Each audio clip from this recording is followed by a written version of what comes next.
pues la actualidad manda y la actualidad hoy es, pues esta cuestión. Hay un golpe de Estado en Guinea-Bissau.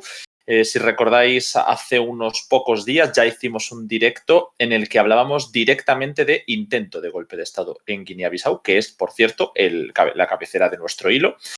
Por lo tanto, son dos acontecimientos separados, pero que están muy relacionados. Y por eso, pues hoy vamos a empezar poniendo un poquito en contexto para todo el mundo que no conozca este país, que es uno de los países que menos se toca, incluso nosotros que estamos siempre hablando de la CEDEAO, es uno de los países que menos peso relativo tiene en la región y por lo tanto es importantísimo contextualizarlo desde cero. Así que os animo desde ya a que nos dejéis todas las preguntas que queráis. Y bueno, ya que estoy, pues voy a dar las gracias al chat porque nos están dejando esa primera sub de Excursi y a los comentarios de algunos de los seguidores diciendo que vienen aquí a informarse justo para enterarse de lo que ocurre con este tema con lo mejor.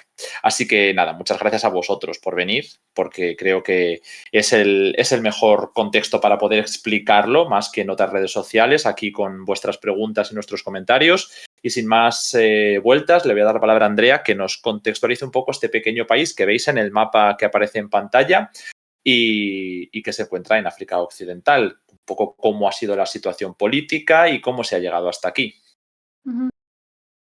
Sí, muchas gracias, Alejandro, y buenas noches a todos. En anteriores directos ya hemos contextualizado un poco Guinea-Bissau, que como dices, es un país que ha pasado desapercibido durante muchos años, sobre todo con las oleadas de golpes de Estado, porque está encajonado entre Senegal por un lado, que ha tenido importantes protestas y que se tenía visto mucha atención, y por otro lado Guinea-Conakry, que con su golpe de Estado y su consiguiente junta militar.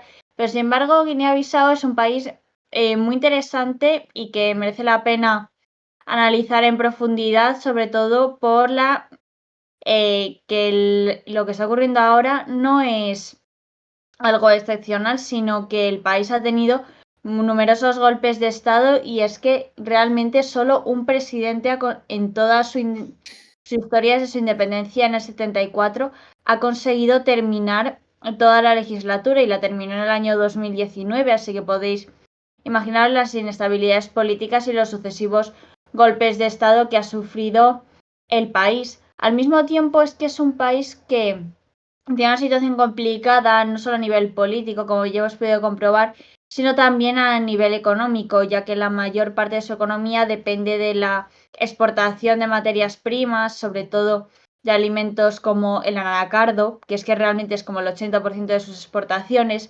Intentan diversificarlo de alguna manera, sobre todo con la exportación maderera, pero esta no acaba de darse como una transición. Y al mismo tiempo lo que le pasa a muchos países que dependen tanto de la exportación de una sola materia prima es que cuando esta baja en los mercados internacionales, toda la economía del país se va detrás porque no tiene un sector secundario, o sea, una industria que lo sostenga, y el sector terciario es bastante pequeño. Y esto hace que básicamente se dediquen a la exportación de este alimento, lo que crea otros problemas, porque un país entero no puede alimentarse a base de anacardos.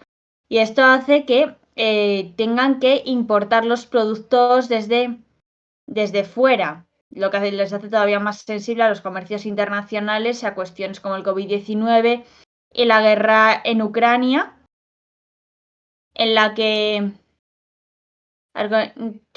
como ya hemos podido ver, importantes inflaciones. Si por ejemplo en Europa teníamos subidas de alimentos, en África se han sentido muy sensiblemente, sobre todo en estos países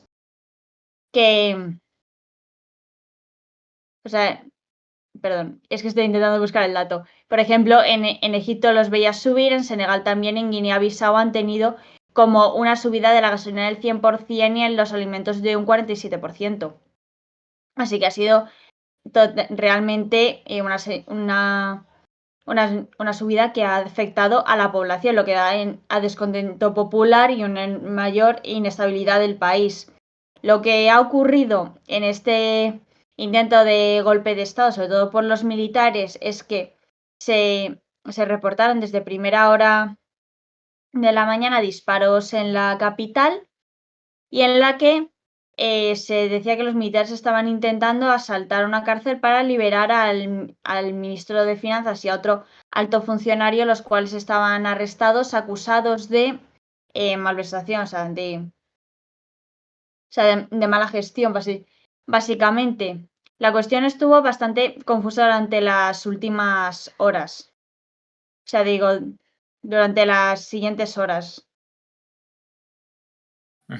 Bueno, lo que hemos visto, además que lo comentamos estos días, ¿no? Para comentar el sábado, me parece, ese intento de golpe de Estado que nos está trayendo Andrea, había que poner en situación el momento político del país, ¿vale? Si una persona no sabe nada de Guinea-Bissau, vamos a contextualizarlo rápido. Es verdad que Andrea ha dicho que es uno de los países que ha tenido más intentos de golpe de Estado, hablábamos de más de una decena de intentos. Claro, exitosos no han sido todos, pero el país que más golpes exitosos tiene, al final lo comentamos mucho, sigue siendo, yo creo, Burkina Faso, que es una cuestión más endémica, pero tiene otras explicaciones, ¿no? El tema de Guinea-Bissau es importante por un factor político que señalé en aquel directo, pero que lo voy a volver a explicar para que todo el mundo lo entienda. El partido principal, el partido que ha gobernado durante mucho tiempo, era el Partido Africano por la Independencia de Guinea-Bissau y Cabo Verde. ¿De acuerdo? Cabo Verde, esas islas que quedan justo enfrente de la costa de África Occidental, se independizaban, formaban parte de esa colonia portuguesa al mismo tiempo. Y había, pues, luego una separación entre la parte territorial continental y la parte isleña. ¿De acuerdo? Ahí encontramos la primera división.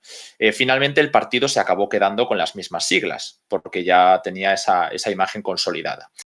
Aún así, ese partido pues, ha ido viendo diferentes disputas, cambios en el poder durante las décadas, y el gobierno actual, el sistema actual, vamos a decir, tiene una división, ¿no? Por un lado está la elección del presidente y por el otro la elección del gabinete del gobierno. Es decir, la presidencia y el primer ministro con sus ministros. Y se eligen de manera separada. Porque el país, aunque la figura presidencial es fuerte, tiene importancia el control parlamentario. Con esto ya podemos empezar a hacernos un mapa de cómo funciona este país. El presidente se llama Umago Sissoco Embalo y este hombre ha tenido un perfil bastante, un poquito más autoritario quizá de lo que se venía diciendo en otras zonas de la latitud, porque al final ha mostrado una concentración de poder sobre la figura del presidente mayor de la que se había visto hasta entonces y se había llegado después de un golpe de Estado. Uno de esos golpes de Estado que dio lugar a la llegada de este hombre. Vale, bueno, pues este perfil controlaba más o menos los resortes del Estado, pero no era un partido que hubiera gobernado siempre, como sí que era el partido que he dicho antes, ¿no? El Africano por la Independencia de Cabo Verde y Guinea-Bissau. Bueno, pues Sissoco Embalo perdió algunos pesos de poder en el Parlamento. El año pasado cerró el Parlamento, que es lo mismo que ahora mismo está ocurriendo, ¿de acuerdo? Pero para que veamos que esto que está pasando ahora ya había pasado el año pasado y ahora explicamos las diferencias. El año pasado cierra el Parlamento, van a elecciones parlamentarias y en esas elecciones parlamentarias pierde la mayoría. Sissoco Embalo, con lo cual a finales de 2022 se encuentra con que no controla el Parlamento y la oposición de este partido que he explicado antes, el Partido Africano por la Independencia de Cabo Verde y Guinea-Bissau, pues empieza a poder elegir el gabinete de gobierno. Ministros muy chocantes con Sissoco Embalo y se crea una cohabitación. Entonces vemos cómo, aunque él llegó con ese golpe de Estado que después no llegaría él directamente así, sino que se da un golpe de Estado y después ganaba él las elecciones. Bueno, por decirlo de manera más simple, porque igual no puedo que parezca un poco lioso, en 2020 él accede al gobierno después de haber ganado unas elecciones que habían sido declaradas por la oposición fraudulentas y hasta que la justicia se pronunciase a favor de ello, él aprovecha el peso de los militares, se da ese golpe de Estado y se confirma su victoria de 2019. ¿Vale? Entonces, cuando él llega al poder, ya lo hace con la oposición en contra. En 2022 le dan un intento de golpe de Estado justo después del primero de los de Burkina Faso, ¿no? En el mes de enero de 2022, febrero y enero-febrero son la crisis política de Guinea-Bissau, 2022, de modo que solo 2 años después de haber llegado él ganando unas elecciones, pero con un golpe de Estado, le intentan dar uno. Ese mismo año, como digo, cierra el Parlamento, va a elecciones, pierde la mayoría parlamentaria y la oposición del partido que había gobernado siempre empieza a elegir cargos importantes en el gabinete de gobierno. 2023 ya nos hemos encontrado con un Sissoko Embalo que choca constantemente con el gobierno, con el primer ministro, con los ministros que nos ha contado Andrea y que se les ha detenido la semana pasada. La semana pasada se dio ese intento de golpe de Estado que, según Sissoko Embalo, para liberar a los ministros detenidos. Y sí, los cargos que decía Andrea eran por temas de corrupción, prevaricación, etcétera. Así que, pues esto es el resumen de cómo se llega, como entre lo que ha comentado Andrea y lo que he comentado yo, para tener más contexto aún, cómo se llega al intento de golpe de Estado del sábado, que trajimos aquí el sábado a streaming, al directo de Descifrando la Guerra. No sé si que tenemos ya alguna pregunta, si tenemos algún comentario que quieras añadir, Andrea, para pasar ya a lo que ha ido ocurriendo en estas últimas horas, o si hay alguna cuestión que, como yo entiendo que era complejo el contexto, pues que queréis que volvamos a explicar o que no ha quedado clara. Dicen, ¿el partido ese que ha gobernado siempre no tiene resortes dentro del ejército? O sea, Vale, es que perdona, no, contesta tú. sí, es que realmente sí que los tienen porque los ejércitos, o sea, haciendo como por así decirlo, unas pinceladas bastante genéricas de la región, los ejércitos siempre han sido como un poder vigilante del gobierno y esto ha preocupado a los ejecutivos de Sahel y África Occidental. Por eso un punto importante por el que no están tan bien armados, que muchas veces nos han preguntado en directo por qué no se les da un mejor armamento a estos países para luchar contra el yihadismo y tal, y es porque a los gobiernos no les llega a interesar tanto, o sea, porque es como los armas mejor para que te den mejor los golpes de Estado. O sea, sí que hay resortes, pero tienden a estar bastante controlados por el gobierno. O sea, siempre es como una de las grandes preocupaciones de los ejecutivos, intentan que el ejército no se mueva demasiado. Sí, lo que iba a añadir, Andrea, era las diferentes facciones que hay dentro de las Fuerzas Armadas, porque lo que pasó el fin de semana en ese intento de liberar a los ministros, que el presidente ha dicho que era un intento de golpe de Estado, era la Guardia Nacional, una de las fuerzas que dependen del Ministerio de Interior o que está vinculada al Ministerio de Interior, la que intentó liberar a los ministros que habían sido detenidos. Y chocó con la Guardia Presidencial. La Guardia Presidencial directamente controlada por Sissoko Embalo, el presidente de Guinea-Bissau. Entonces, esas facciones demuestran que, sobre todo tras ganar las parlamentarias, al final han conseguido esos resortes en el Estado, mantienen poder en las Fuerzas Armadas y hay pues un riesgo de que las dos facciones choquen en las calles, de que pueda haber, no digo una guerra civil porque todavía no estamos en ese escenario, pero desde luego que si ninguno de los dos cede ante el intento del otro sector de hacerse con el poder, tanto lo que ocurrió hace 3 días como lo que ha ocurrido hoy podrían encajar dentro de esta definición, pues podría haber un choque entre distintas facciones de las Fuerzas Armadas de Guinea-Bissau. ¿De acuerdo? Y creo que esto pues sí que es importante, ¿no? Hay peso de este partido que, para el que no lo recuerde, Partido Africano por la Independencia de Guinea y Cabo Verde.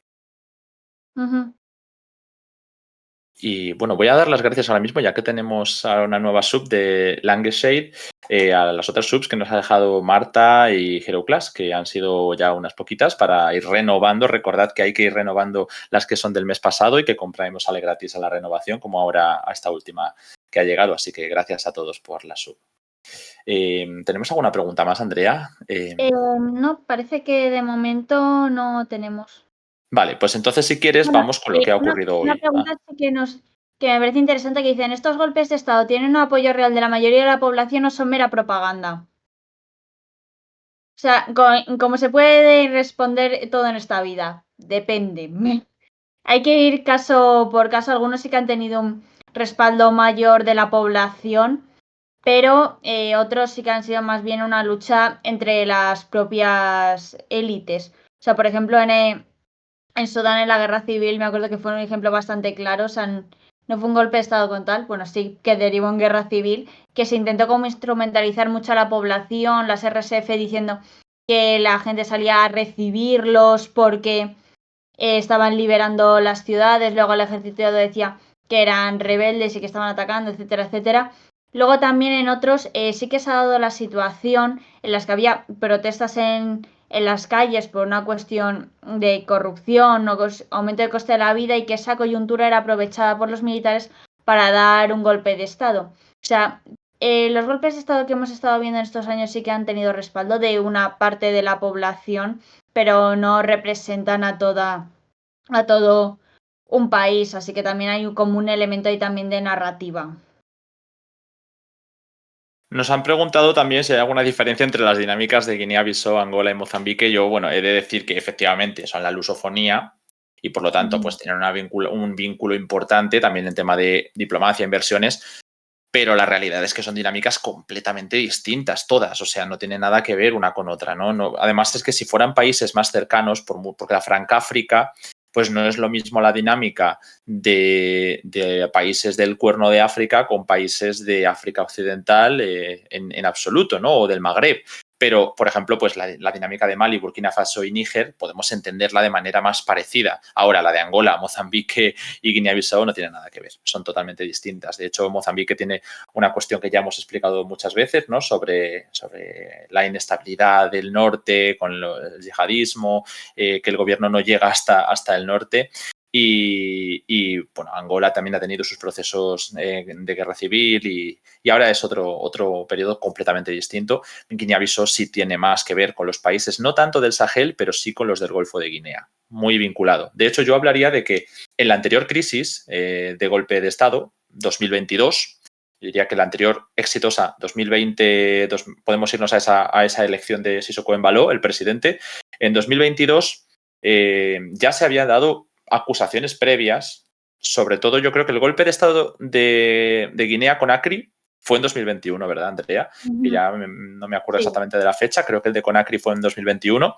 Y en 2021 Sissoko Embalo como que ya había lanzado advertencias a Alpha Condé, como se habían acusado mutuamente de cobijar a grupos que buscaban el cambio de régimen o un derrocamiento del líder, y las tensiones eran muy grandes. De hecho, luego tardaron, ¿no?, en suavizarse las cuestiones de apertura de frontera con Guinea-Conakry durante el periodo golpista de Mamadi Doumbouya en Guinea-Conakry. Para que veamos que esa dinámica tiene más que ver con un país que no es de la lusofonía que con los otros que sí son de la lusofonía, ¿vale? Y esto, pues nada, por poner el detalle. ¿Alguna cuestión que quieras añadir, Andrea? No, creo que está todo.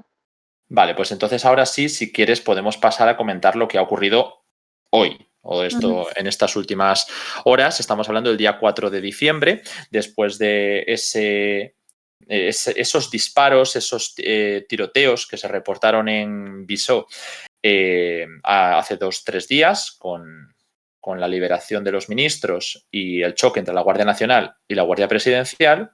Y Sissoko Embalo aprovechó para decir que eso era un intento de golpe de Estado. Nosotros así lo comentamos y lo hemos contado, ¿no? Que el propósito de esos militares era hacerse con el poder para derrocarle. Cosa que, por cierto, nosotros ya habíamos alertado, ¿no? Yo ya lo digo aquí porque el tema de los países de la región, yo había señalado Sierra Leona, Guinea-Bissau, pero también he señalado Gambia, porque no vaya a ser que ahora enseguida tengamos esos países de nuevo en alerta. El caso es que en estos días Sissoko Embalo ha aprovechado para consolidarse en el poder. Y por lo que hemos visto, lo primero que ha hecho ha sido disolver la Asamblea Nacional. Y también unas acciones que han venido después, como ha sido la toma por parte del ejército de la radio y televisión estatales y bueno, pues la oposición que es este partido del que hemos estado hablando, que ha gobernado durante mucho tiempo y con el que siempre ha habido tensión. Algunos perfiles en el exilio se les decía que estaban apoyándose en movimientos del narcotráfico para derrocar a Sissoko Embalo, pues están diciendo que esto también constituiría un golpe de Estado. Un golpe que sería lo que llamamos golpe constitucional. También aquí, si nos quieres poner en contexto, se parece más a la cuestión de Túnez que a la que hemos visto en Mali o Níger o Burkina Faso, para que veamos que hay muchos tipos de golpe de Estado y que hay que entender que no es lo mismo lo que ha ocurrido en Conakry o en Bamako que lo que ocurrió en Túnez. Sí, no, es que realmente es una dinámica que se ve bastante que tras periodos de crisis política o de golpes de Estado, el gobierno y sobre todo el presidente aprovechan para hacer primero purga dentro de los ejércitos, segundo tratar de, por así decirlo, sofocar todavía más a la oposición o a opiniones disidentes como vienen a ser periódicos, radio, televisión. Y en este caso ya hemos podido ver eso, cómo se ha dado, que es que la oposición lo ha llamado autogolpe de Estado, en la que se ha disuelto el Parlamento. Sissoko Embalo se ha puesto al cargo de Defensa Interior, se ha nombrado un nuevo primer ministro que va a estar a cargo de las finanzas. Así que con toda esta cuestión consigue aprovechar la coyuntura para presentarse todavía más en el poder, que viendo la historia del país, los presidentes no tienen con muchas garantías de acabar sus mandatos y todo lo que sea afianzarse en el poder garantizarse una seguridad en el medio largo plazo es bienvenida. O sea, toda oportunidad acaba siendo aprovechada. Nos preguntan precisamente por esto de los autogolpes, ¿no? ¿En qué consiste y cómo fue el caso de Túnez? Sí, porque es que luego el de Mali fue más bien, bueno, y también lo tuvimos en Sudán. En Mali fue que se volvió a dar otro golpe de Estado por lo mismos que dieron el primer golpe, porque decían que la transición no se estaba llevando de manera adecuada, lo que llevó al actual presidente de transición, Assimi Goïta, a afianzarse todavía más en el poder maliense. Luego en Sudán, que había una extraña cohabitación, bueno, extraña no tensa, entre la parte civil y la parte militar del gobierno sudanés, se dio un golpe de Estado en el cual se echa al primer ministro Abdallah Hamdok, que al final el gobierno sudanés acaba estando todo generado por militares. Luego en este gobierno generado todo por militares se da un golpe de Estado entre las fuerzas de acción rápida y el ejército que desemboca en la guerra civil que estamos viviendo ahora. Luego en Túnez, ¿cuál fue la cuestión principal? O sea, Kais Saied. Sí, cerrando el Parlamento, pero en ese caso pues lo que se hizo fue suspender pues la Constitución, un poco lo que se lleva a cabo a menudo de cara a que en el futuro se rehaga cómo se reelige el Parlamento, mantener el sistema presidencial aún más duro, detuvo a los opositores. Aquí todavía no estamos en eso. Aquí lo primero es el que se cierra el Parlamento. ¿Y por qué cerrar el Parlamento ahora puede constituir un golpe de Estado, pero el año pasado no necesariamente? Y en Túnez sí que se puede considerar que fue un autogolpe de Estado, pero en otros países se cierra pues porque la prerrogativa presidencial está ahí, pero no tiene por qué hacerlo legalmente. No puede disolver el Parlamento cuando quiera. Y es que la Constitución de Guinea-Bissau señala que no se puede hacer una disolución de la Cámara durante el primer año en el que está en ejercicio. De modo que como el presidente adelantó esos comicios para el año pasado, 2022, apenas han pasado, bueno, no, ni siquiera, no sé exactamente en qué fecha ha sido este año, pero bueno, lo disolvió el año pasado, ¿no? No sé exactamente la fecha, pero no ha pasado un año, desde luego. Han pasado unos pocos meses solo. Y como han sido las elecciones parlamentarias recientemente, es ilegal disolver la Cámara. No se puede.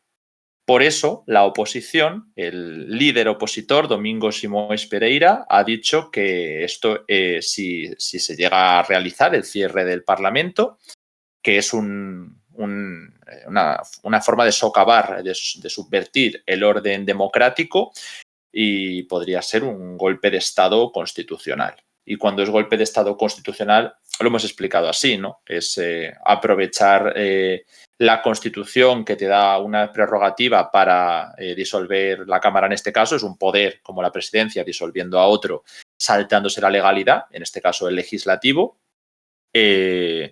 y eso, que no se sigue el ordenamiento constitucional. Por eso se llama golpe constitucional. A veces se le llama golpe blando también, si se consigue, aunque esos son más los golpes parlamentarios, ¿no? En los que te saltas la legislación, pero son hechos consumados. Ahora mismo esto no está claro si va a ser hecho consumado, porque el líder opositor ha dicho que no van a reconocer la disolución del Parlamento. Falta ver si finalmente lo acatan o si se enrocan, si va a haber un choque entre las fuerzas que apoyan a cada sector y se resuelve la crisis constitucional con un golpe duro, un golpe clásico, ¿no? Esto, bueno, pues habrá que verlo. Es la primera etapa, ha ocurrido hoy, no sabemos muy bien cómo va a evolucionar estos días, pero aquí estaremos para contarlo. Sí, no, Andrea. hay muchas posibilidades abiertas. También puede la oposición convocar manifestaciones, etcétera, porque es que nos estaban preguntando que si este tipo de golpes tienden a tener menos violencia en la calle. Y es que depende mucho de cómo se desarrolle, porque, por ejemplo, o sea, hay líderes de la oposición con muchísima capacidad de movimiento social y, como decíamos, la situación ahora mismo en Guinea-Bissau con la población está bastante tensa por el aumento del coste de la vida y por así decirlo, la falta de transparencia en las elecciones. Así que ahora mismo hay muchas puertas abiertas, no se sabe cómo puede llegar esto. Por lo que dice Alejandro, se puede dar un choque frontal entre en tanto la oposición como el gobierno y en la que la población acabe estando metida de por medio. De hecho, he visto que el líder de la oposición, como el que acabo de decir, ¿no? Para no quedarnos con muchos nombres, ahora son solo dos nombres. El presidente Sissoko Embalo, pues el líder de la oposición era Simoes Pereira, y he visto que este hombre, además de líder del Partido Africano por la Independencia de Cabo Verde y Guinea, también era el líder de la Asamblea Nacional Popular, es decir, del Parlamento, porque como ganaron esas elecciones parlamentarias, pues se han ido ganando más peso, ¿no? No solo algunas facciones militares, el gabinete de gobierno, el parlamento, han ido ganando mucho peso al presidente y él es el que pues, es una figura relevante si se disuelve el parlamento, que además, según la Constitución, tiene que quedar en funciones, pero veremos a ver si es un cierre completo. Incluso puede que se bloquee el acceso, eso es algo que hay que ver cómo funciona, debería quedar una comisión permanente, este tipo de cosas que ocurren en algunos casos. Bueno, pues es una persona importante y es la que está diciendo lo de que se trataría de un golpe constitucional. Por lo que digo, líder del partido que ganó las últimas elecciones, líder de la Cámara Parlamentaria y bueno, pues eso, principal opositor. Además, está el caso de los ministros. Esto es lo último, ¿no? Lo último que hemos sabido ha sido que mientras el presidente se ha escudado en que el Parlamento había que cerrarlo porque se habían dado una connivencia o unos apoyos, una complicidad entre los golpistas de hace 2-3 días con los sectores políticos vinculados a algunos sectores del Parlamento, entonces eso le daba la urgencia, la necesidad de disolverlo. Y por otro lado, pues el presidente ha aprovechado no solo para eliminar el Parlamento, sino para apoderarse del gobierno. Esto es otra cosa inédita. El presidente se ha proclamado a cargo del Ministerio de Interior y del Ministerio de Defensa. Ha nombrado un nuevo primer ministro, Geraldo Martins, y a él, además de primer ministro, le ha dado las carteras de Finanzas y la Secretaría de Estado del Tesoro. Con lo cual se ha quitado de encima a los líderes de gobierno de la oposición y digo de la oposición porque aunque estén en el gobierno es la oposición a la presidencia, pero realmente son perfiles oficialistas, ¿no? Del gobierno, del Partido por la Independencia que he comentado. Bueno, pues se los ha quitado, ha situado por lo tanto a un primer ministro con su cartera más 2 más, que creo que eran las de los ministros detenidos por corrupción, y él se ha quedado con otras 2, incluyendo la que controla la Guardia Nacional y el Ejército. De modo que suena a que intenta de verdad Embalo recuperar el control del país o de los sectores en los que ha perdido poder. Eso es un poco lo último que ha ocurrido, ¿vale? Hasta aquí está este tipo de Digo golpe porque, claro, ahora mismo cuando se produce un golpe, si no es un golpe clásico en el que se detiene al presidente, se cierra el Parlamento de manera clara, se suspende la Constitución, se cierran las fronteras, no es tan sencillo saber si será un golpe de Estado o no. Lo que tenemos son la acusación de intento de golpe de Estado del presidente contra los miembros de la Guardia Nacional hace unos días y hoy la acusación del líder de la oposición al presidente de dar un golpe de Estado constitucional si se cierra el Parlamento. Pero hasta que no veamos dentro de unos días si se ha conseguido controlar el Parlamento o qué ha pasado con ello, pues no podremos saber cuál es la evolución. Sí, de momento está como en esa zona gris, que eso no ha sido un golpe estilo, por ejemplo, Níger, que así que se encuentra eso. Todavía no sabemos muy bien cómo catalogarlo, tampoco queremos apresurarnos y que, o sea, dar alarmas, sobre todo teniendo el contexto de estos últimos años de enormes problemáticas en la región de golpes de Estado e intentos de invasión, que también creo que nos preguntaban por el chat que qué posicionamiento tenía el gobierno de Guinea-Bissau en relación a las crisis del cinturón de África. ¿Perdón? Que nos preguntan que cuál es el posicionamiento del gobierno en relación a las crisis del cinturón de África. Sí, Sissoko Embalo es un perfil que ha hablado de Macron prácticamente como un amigo. O sea, es un perfil muy cercano a Francia y aunque tenga herencia portuguesa, el país, pues ha tenido un estrechamiento de las relaciones con Francia, con lo cual se situó del lado de la CEDEAO en las crisis del Sahel, pero no de cara a una invasión a gran escala, porque las fuerzas de Guinea-Bissau pues no son las más importantes de la organización, de hecho son de las más débiles. Y además pues ha tenido sus más y sus menos con otros líderes regionales y bueno,